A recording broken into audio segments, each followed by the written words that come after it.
धर्म शास्त्रों के अनुसार इस संसार में मनुष्य योनि में हमारा जन्म हमारे कर्मों के आधार पर ही हुआ है और हमारा अगला जन्म भी कर्मों के आधार पर ही होगा। गरुड़ पुराण के अनुसार व्यक्ति के अच्छे या बुरे कर्मों के आधार पर उसका अगला जन्म होता है।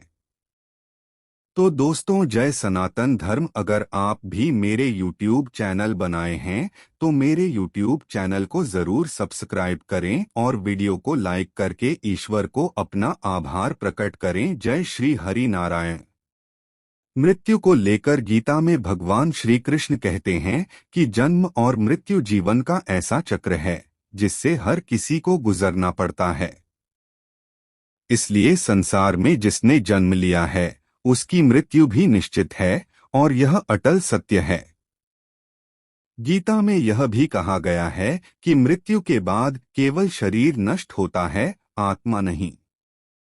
आत्मा पुराने शरीर को छोड़कर नए शरीर को धारण करती है। गरुड़ पुराण में कुल 84 लाख योनियों के बारे में बताया गया है। इन 84 लाख योनियों में मनुष्य से लेकर पेड़ पौधे पशु पक्षी कीट कीड़े मकोड़े सभी आते हैं। इसमें मनुष्य योनि को सबसे श्रेष्ठ योनि माना गया है। गरुड़ पुराण में कर्मों के आधार पर जन्म लेने वाले योनि के बारे में बताया गया है। यानी मृत्यु के बाद आपका जन्म किस योनि में होगा यह पहले से ही निर्धारित है, क्योंकि आप अपने जीवन में जिस तरह का कर्म करेंगे मृत्यु पश्चात उसी के आधार पर आपका अगला जन्म भी होगा। जानते हैं ऐसे 5 कर्मों के बारे में जिससे अगला जन्म निर्धारित होता है। धर्म का अपमान करने वाले, जो व्यक्ति धर्म, वेद, पुराण जैसे धार्मिक ग्रंथों का अपमान करता है, ईश्वर के प्रति श्रद्धा भाव नहीं रखता और पूजा पाठ नहीं करता है, वह आस्तिक कहलाता है। गरुड़ पुराण के अनुसार ऐसे लोगों का अगला जन्म श्रान यानी कुत्ते के रूप में होता है। मित्र के साथ छल करने वाले, दुनिया में मित्रता का रिश्ता सबसे खूबसूरत होता है, लेकिन कुछ लोग मित्र के रूप में शत्रु बने रहते हैं। गरुड़ पुराण के अनुसार ऐसे लोग जो मित्रों के साथ शत्रु बनकर छल करते हैं उनका अगला जन्म गिद्ध के रूप में होता है। लोगों को मूर्ख बनाने वाले कुछ लोग चालाक और होशियार होते हैं।